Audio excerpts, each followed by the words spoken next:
Good morning and welcome back to the Dusty Ranch. Artie Man and I are over here at the sawmill this morning and we've got a couple of things to do. We are getting ready to start doing a little renovation on the house.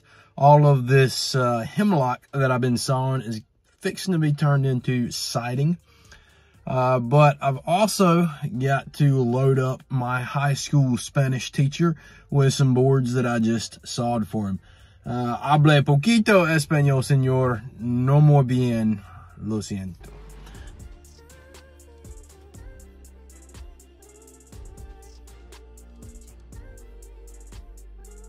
So I have stacked and stickered and covered a lot of 1x8 by 16 foot hemlock boards in the past 2 or 3 months.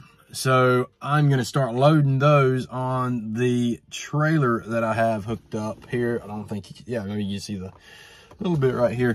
I'm going to start loading those and we'll haul those over to the house. And we should see that project start taking shape. For those of you who are new to the channel or have seen the original shop build episode, that was still kind of on a standstill. If you have multiple projects going on at once, you can relate to that. That project's been going on for a little over a year now. I do have the concrete poured. I do have the footers poured, and I have all my lumber cut. I have the trusses waiting. It's just a matter of finding a week or two to dedicate to that project solely. However, the house has taken precedent.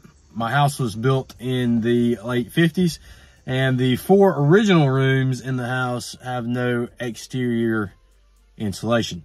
So that's going to be remedied, hopefully here before winter hits, and new siding put on the house. That being said, those of you who started following expecting the shop to go up real quick, I apologize. Stay tuned and I'll show you around. This is the hemlock that I have left from what I purchased a couple of months ago.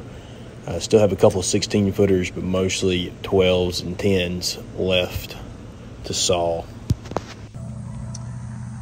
So I've cleaned off the weight from my boards and plastic, and as you can tell, this right here, that was done by the wind. It takes a surprising amount of work to keep the plastic on your boards. I actually recommend not letting your plastic drape all the way to the ground like it is right here. I need to actually cut that or reconfigure it a little bit, just because you want that entire stack of wood to breathe and be able to circulate air through there. You don't want moisture to be getting caught under your plastic if you're going to use this tarp system. Right here, this is really almost perfect. You've got a little more than half of the bottom there exposed, giving some air circulation through there. But the wind caught this and pulled it up. You have to keep an eye on stuff like that. And of course, you know, you lose. You have a little bit of waste right here on your ends, always, when you have to tarp like this. Trying to leave your ends exposed so that air can circulate as well is fairly important. You can tell here, I did a poor job of doing that here. The other end's a little better, but these other 2 stacks here are done more correctly. Really, if you've got old tin, old metal sheeting that you can set on top of it, that's the best way to go. Something else I want to point out that I normally try to do when putting plastic or tarping is I always try to put something in the center that's taller. You can tell on back stack there, I have a couple of 6x6s on top. Of course, I've put stickers under those as well. And that kind of helps the water shed. It creates a peak, just like in a roof system, so that your water will run off and doesn't pool right there on the top and make contact with your boards. Also, it's very important on your foundation to have a a level, stable foundation.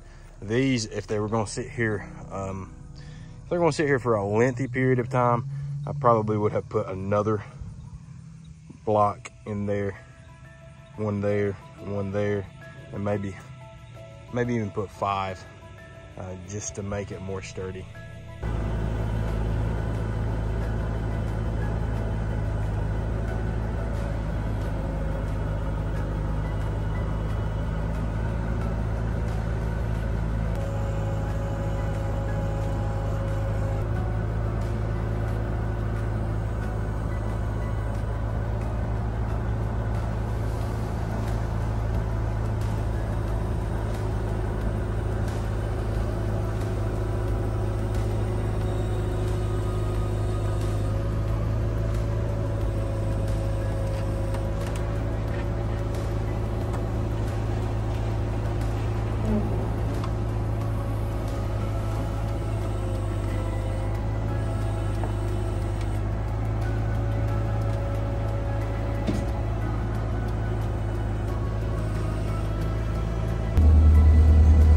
Now I've got it in here.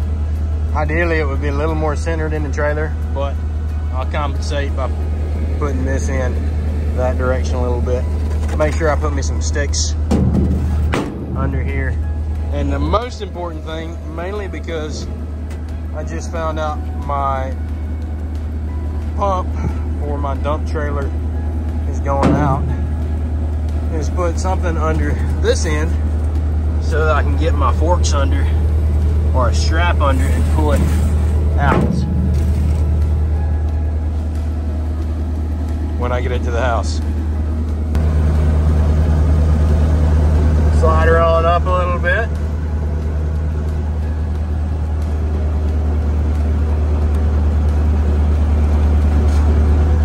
Now we'll set her down.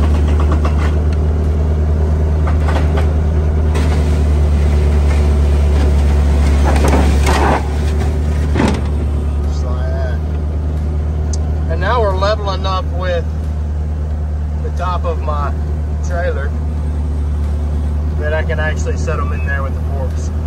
We'll have to put a strap across the back of my doors so that they stay shut, but that's what happens when you have a 16-foot trailer and 16'6", 16'8" boards.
Hope you've enjoyed this episode. We can go ahead and finish loading her up here.